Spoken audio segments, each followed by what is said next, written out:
కావాలంటే నీ శత్రువుల చేతికి దేవుడు నిన్ను అప్పగించకుండా ఉండాలంటే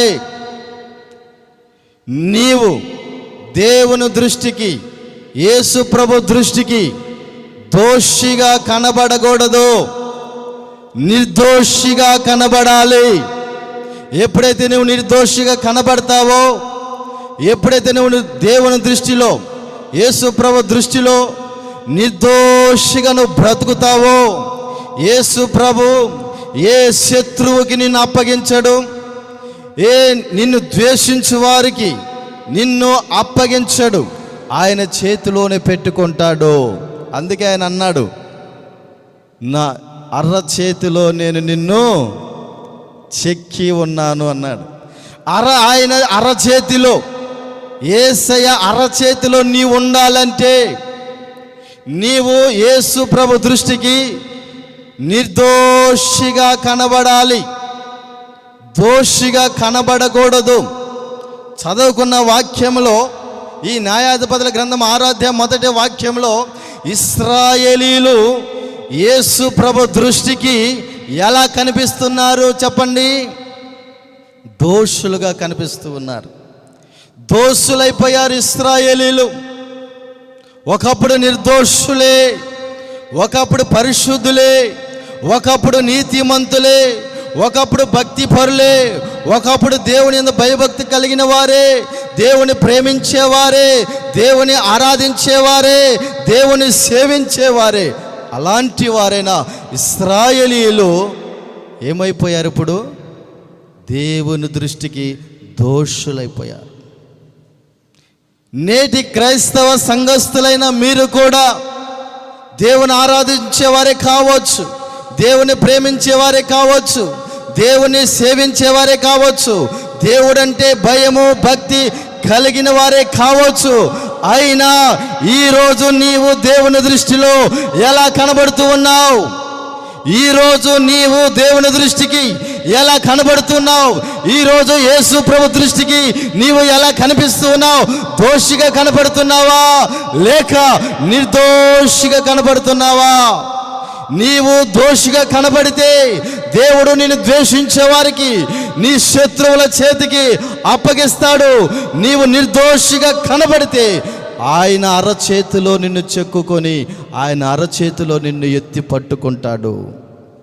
హల్లెలూయా, హల్లెలూయా. నీవు ఆయన దృష్టికి నిర్దోషిగా కనబడాలి. అలా కనబడాలి, నిర్దోషిగా కనబడాలి. ఇశ్రాయేలు ఎప్పుడైతే దోషులయ్యారో, దేవుని బిడ్డలారా, వాళ్ళు ఎలా దోషులయ్యారంటే, ఒక వాక్యం చదువుకున్న సామెతల గ్రంథంలో 10వ అధ్యాయము 19వ వాక్యం కూడా చదువుకొని, వారు ఏ విధముగా దేవుని దృష్టికి దోషులయ్యారో కూడా మనము ధ్యానం చేసుకుందాం. విస్తారమైన మాటలలో దోషముండక మానదు. చాలు. విస్తారమైన మాటలలో దోషముండక మానదు. విస్తారమైన మాటలు అనగా పనికిరాని మాటలు, వ్యర్థమైన మాటలు, పలకగూడని మాటలు, ఉచ్చరించరాని మాటలు ఇశ్రాయేలీల నోట ఉన్నవి. అందుకే వారు దోషులయ్యారు. అలాగే వారి మనస్సులో దేవుడు ఉండాలి, కానీ వారి మనస్సులో పాపం ఉన్నది కనుక వారు దోషులై ఉన్నారు దేవుని దృష్టికి. అలాగే వారి క్రియల్లో నీతి ఉండాలి, కానీ ఇశ్రాయేలీల క్రియల్లో నీతి లేదు, దోషము కనబడుతూ ఉన్నది. ఇశ్రాయేలీల మాటల్లో దోషమున్నది, వారి మనసులో దోషమున్నది, వారి క్రియల్లో వారి ప్రవర్తనలో దోషమున్నది కనుక వారు దేవుని దృష్టికి దోషులయ్యారు. నేటి క్రైస్తవ సంఘమా లేదా క్రైస్తవ జనాంగమా, నీవు దేవుని దృష్టికి నిర్దోషిగా కనబడాలంటే నీ మాటలలో కూడా దోషముండకూడదు. ఏముండకూడదు? నీ మాటలలో, క్రైస్తవులైన మీ నోటి మాటలలో విశ్వాసులైన మీ నోటి మాటలలో దోషము ఉండకూడదు.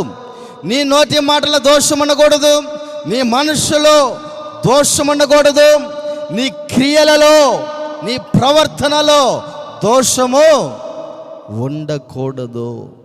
ఒకవేళ నీ మాటల్లో కానీ, నీ ప్రవర్తనలో కానీ, నీ చూపులో కానీ, నీ మనస్సులో కానీ, నీ క్రియలలో కానీ దోషం ఉంటే నువ్వు దేవుని దృష్టికి దోషివి, నిర్దోషివి కావు. నీవు నిర్దోషి